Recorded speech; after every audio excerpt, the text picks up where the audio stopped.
আমরা বিএনপি সকল রকম হত্যাকাণ্ড থেকে দূরে থাকতে চাই, দূরে আছি, দূরে থাকবো।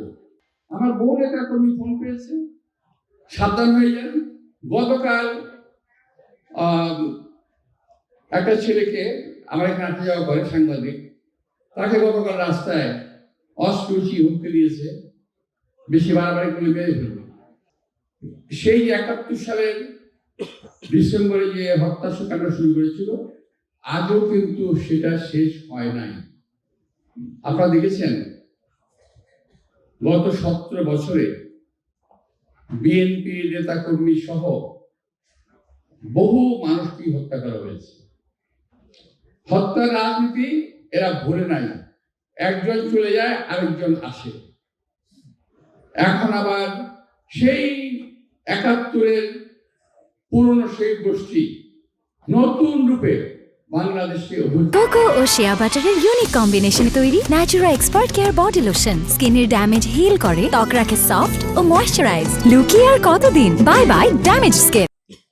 একটা মানুষকে গুলি করার কিংবা হত্যার উদ্দেশ্যে গুলি করার কোনো প্রয়োজন ছিল না।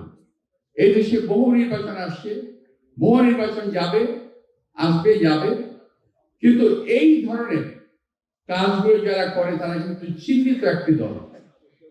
এই ধরনের অপকর্মগুলো যারা করে তারা চিহ্নিত দল।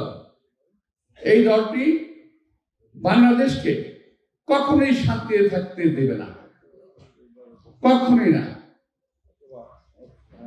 এই দেশে মানুষ, ওনারা তো বলেছে, কেউ ভোট দিক বা না দিক, ওনাদেরকে ক্ষমতায় যেতেই হবে।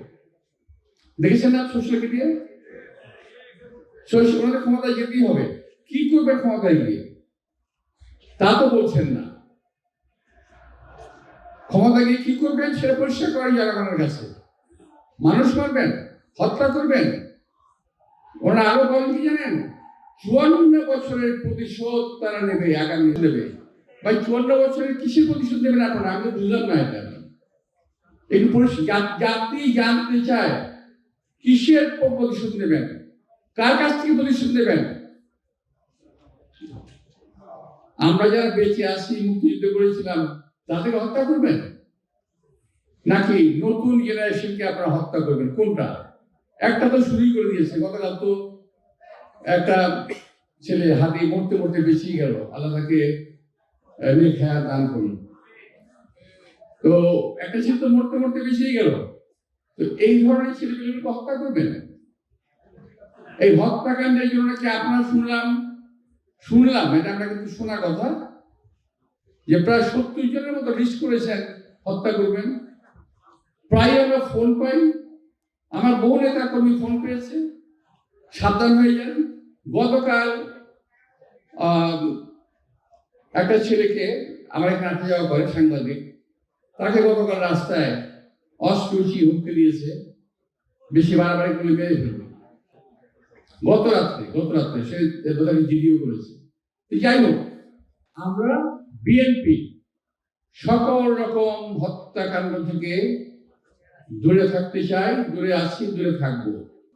কিন্তু যারা হত্যাকাণ্ড চালিয়েছে, হত্যাকাণ্ড চালানোর চেষ্টা করবে, তাকে বিএনপি সকল সময় প্রতিরোধ করবে।